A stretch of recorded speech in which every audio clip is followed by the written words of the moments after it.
Let's read the Psalms again. Tree of Life version. Psalm 78. Israel from Moses to David. A contemplative song of Asaph. Listen, my people, to my teaching. Turn your ears to the words of my mouth. I will open my mouth with a parable. I will utter perplexing sayings from of old, which we have heard and known, and our fathers have told us.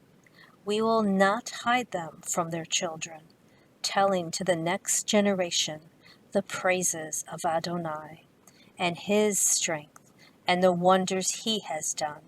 For he established a testimony in Jacob, and ordained Torah in Israel, which he commanded our fathers to teach their children, so that the next generation might know, even the children yet to be born. They will arise and tell their children. Then they will put their trust in God, not forgetting the works of God, but keeping his mitzvah, so they will not be like their fathers, a stubborn and rebellious generation, a generation that did not prepare its heart, whose spirit was not loyal to God. The sons of Ephraim were archers, armed with bows, yet they turned back in the day of battle.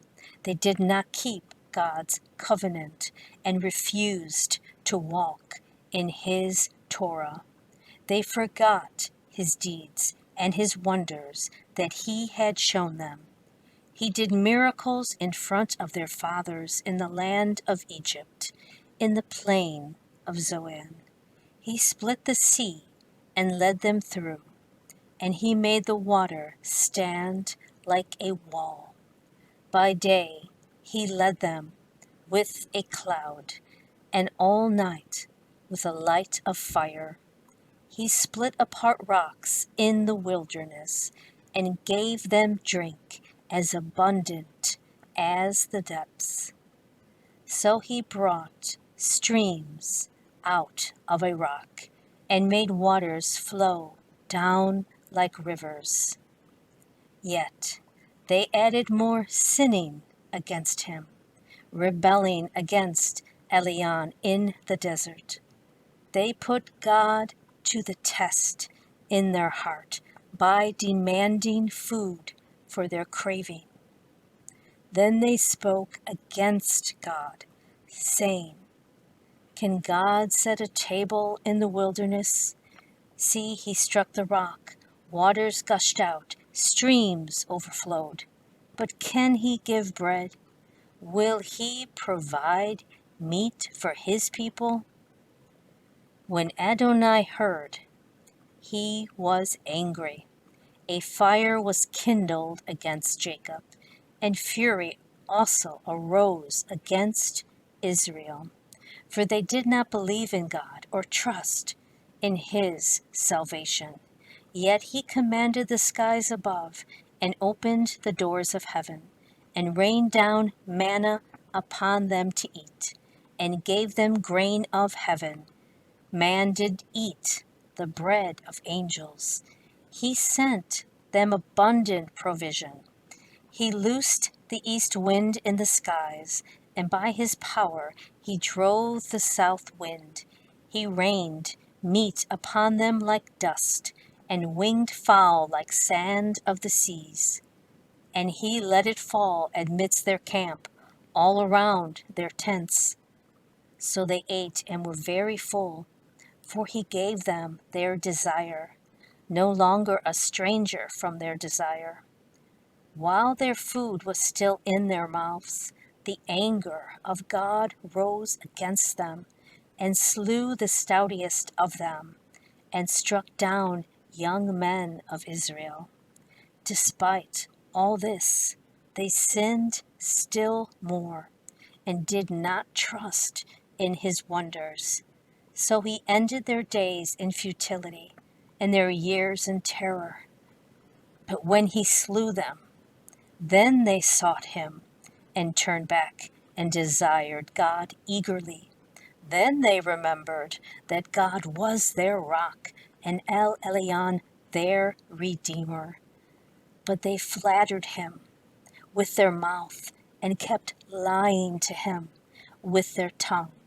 For their heart was not steadfast with him, nor were they faithful to his covenant.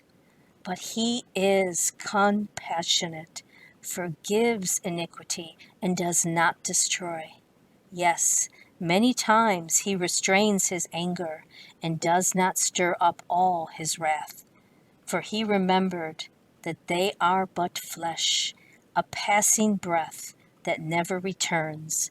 How often they rebelled against him in the wilderness and grieved him in the desert. Again and again they tested God and pained the Holy One of Israel. They did not remember his hand, the day he redeemed them from the foe, when he displayed his signs in Egypt and his wonders in the plain of Zoan. He turned their rivers into blood, so they could not drink from their streams. He sent on them flies to devour them, and frogs to devastate them, and gave their crops to the grasshopper, and their labor to the locust. He destroyed their vines with hail, and their sycamore trees with frost, and gave over their cattle to the hail, and their flocks to fiery bolts. He sent on them the fury of his anger, wrath and indignation and trouble, a band of evil angels. He cleared a path for his anger. He spared not their soul from death, but gave their life over to the plague. He struck down all the firstborn in Egypt, the first fruits of their strength in the tents of Ham. But he brought his people out like sheep and led them in the wilderness like a flock. He led them to safety, so they did not fear. But the sea overwhelmed their enemies. Then he brought them to his holy territory, to the mountain his right hand had gotten. He drove out nations before them and allotted them an inheritance. He settled the tribes of Israel in their tents.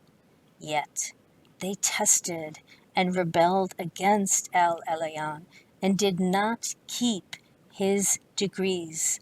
Like their fathers, they turned and were treacherous. They turned aside like a faulty bow, for they provoked him with their high places, so they aroused his jealousy with their graven images. God heard and was furious, and he greatly detested Israel. He abandoned the tabernacle of Shiloh, the tent he pitched among men. He gave up his strength into captivity and his glory into the adversary's hand. He gave his people over to the sword when he was angry at his inheritance. Fire consumed their young men, and their virgins had no wedding songs. Their priests fell by the sword, and their widows could not weep. Then the Lord awoke as from sleep, as a warrior shaking off wine. He beat back his foes, putting them to lasting scorn. Then he detested Joseph's tent and chose not the tribe of Ephraim. Instead, he chose the tribe of Judah, Mount Zion, which he loved. He built his sanctuary like the heights, like the earth that he established forever. He also chose David, his servant, and took him from the sheepfolds, from following nursing ewes. He brought him to shepherd Jacob, his people, and Israel, his inheritance. So he shepherded them with the integrity of his heart and led them with his skillful hands.